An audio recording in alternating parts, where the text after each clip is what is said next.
Bom dia, RPGista, aqui é o Leonardo Chaba e você está escutando o Pensando RPG. E hoje vou contar uma história de um jogador que teve a pior ideia de todas. E o pior, que executou tal ideia com a impulsividade dos tolos que morrem cedo. Pois é, amigos. Ele tomou uma decisão pra lá de terrível. E tudo por causa do ego e da inveja, meus caros. Vejam só que tragédia que vocês estão prestes a presenciar.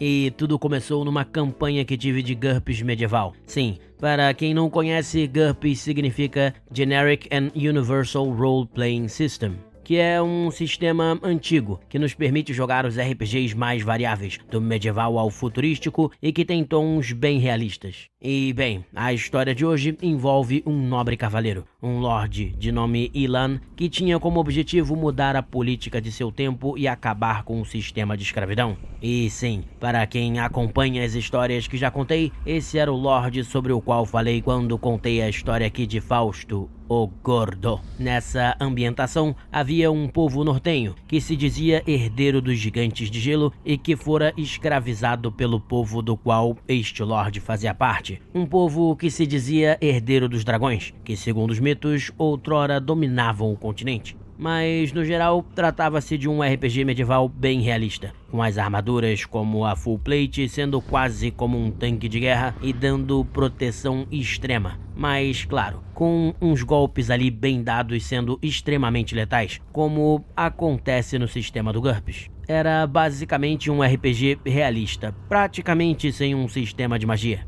Mas digo praticamente, pois havia lendas de que Eori, o Cavaleiro Dragão, e sua milícia possuíam poderes extraordinários, sendo quase imbatíveis no campo de batalha. Tudo por possuírem mais da herança dos dragões em sua linhagem. E, bem, sem demorar muito, o nosso Lorde Ilan chamou a atenção de Eori. Afinal, ele conseguiu, com a ajuda de Fausto e dos outros membros do grupo também, fazer alianças com os feudos que ficavam nas extremidades do Império e que por isso sofriam com a centralização das riquezas e a falta de atenção que o Imperador dava àquelas regiões. E assim, Ilan cavalgou de feudo em feudo, esquentando o coração da rebelião e libertando os escravos nortenhos. No entanto, quando a rebelião começava a se aproximar da cidade central do Império, um dos membros do grupo, um assassino que trabalhava com venenos e consciência, descobriu uma conspiração e ele a revelou ao grupo. Aparentemente, os segredos para os poderes de Eori e seus comandados não residia em sua linhagem.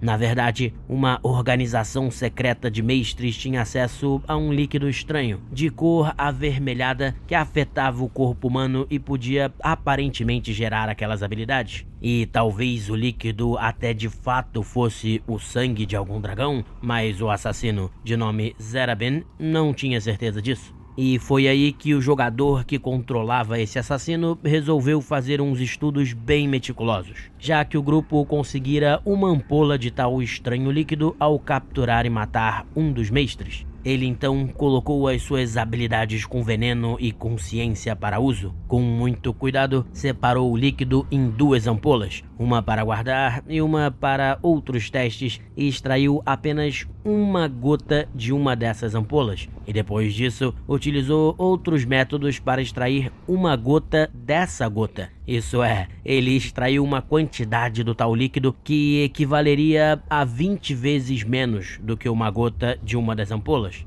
Então, basicamente 20 vezes menos do que uma gota. E, ao fazer isso, ele decidiu que era uma dose pequena o suficiente para testar o líquido e ver se sentia algum efeito. E aí, ele testou em si. Eis que eu narro então as dores, a febre e mais um monte de sensações horríveis que tomaram o corpo dele. E aí, por 5 dias, o jogador precisou rolar o dado e fazer testes de vitalidade com frequência. Se falhasse, seu personagem morreria. Mas no fim, o jogador acabou tendo sorte e sobreviveu. Ficou em choque, claro, pois tinha usado uma fração minúscula de uma gota e por muito pouco tinha conseguido escapar da morte. Então isso mostrava também o poder de tal líquido. Só que foi aí também que a inveja, meus caros amigos, começou a corroer o outro jogador por ter sobrevivido, já que era assim que esse sistema de magia funcionava. O assassino recebeu um pequeno poder. Se não me engano, foi a capacidade de enxergar na quase total escuridão,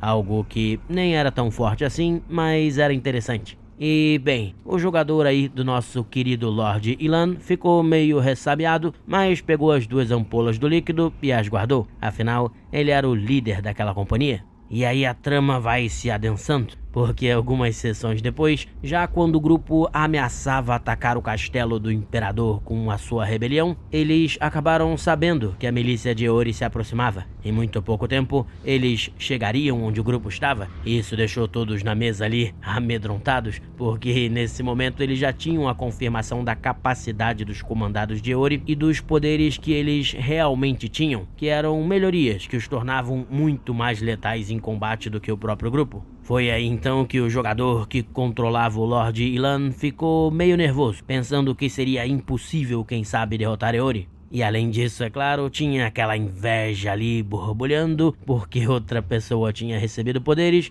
e ele foi lá e disse: "Eu pego a ampola e injeto ela no meu braço." Na mesma hora, eu olhei pra ele chocado, e os outros jogadores também ficaram surpresos e ainda soltaram aquele: "Tá maluco, cara? Tu morreu, já era." E, claro, eles sabiam disso, pois o sistema de magia tinha ficado bem explicadinho. Foi exatamente pelo fato de que o assassino do grupo tinha quase morrido ao usar uma mínima fração de uma gota daquele líquido que todos os outros tinham decidido não se arriscar, que dirá então usar uma ampola inteira, metade da dose que eles tinham. Mas o jogador ainda confirmou: "Sim, eu injetei a ampola." E aí eu tive que narrar, com algum pesar, mas não tinha nada que eu pudesse fazer para salvar ele. As regras tinham ficado bem claras. Narrei as dores que ele sentiu e que os órgãos também foram explodindo por dentro, até que o corpo caiu desacordado, com sangue escorrendo pelo chão de pedra do forte em que eles estavam.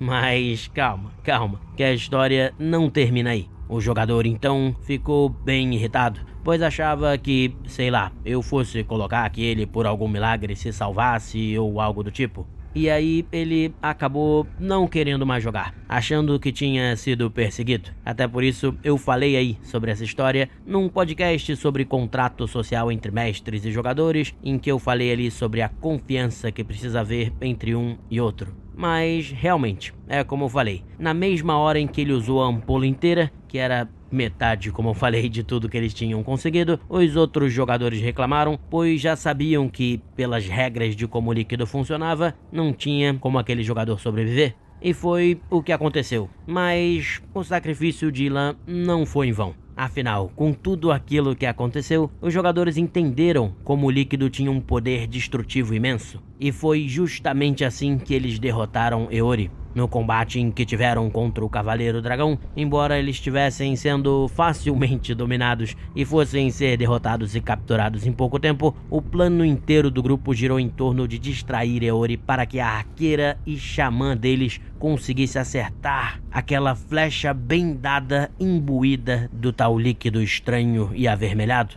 E no final, eles conseguiram. E foi uma ideia realmente brilhante por parte deles, porque, embora a arqueira tenha precisado ter um acerto fulminante para atingir Eori, ainda assim, foi um daqueles momentos em que eu tive que aceitar que o grupo tinha utilizado o próprio sistema de magia contra o grande vilão da história e narrar a sua morte espetacular, do mesmo modo que ocorrera com Ilan. E assim, eles se saíram vitoriosos e conseguiram fazer, em nome de Lord Ilan, que a rebelião tivesse sucesso, usando sua morte também para inspirar os seus exércitos. E foi assim também que o mentor e protetor de Ilan, o Cavaleiro Fausto, o Gordo, acabou se tornando o novo rei. E aí viriam todas as complicações de tentar mudar a política daquele mundo, mas foi quando paramos de jogar. Enfim, espero que tenham gostado demais dessa história e que tenham entendido como o nervosismo na hora de tomar as decisões e, bem, aquele bocadinho de inveja podem ser absolutamente mortais. E é isso, tomara que tenha sido divertido aí pra vocês e até o nosso próximo podcast. Grande abraço, pessoal!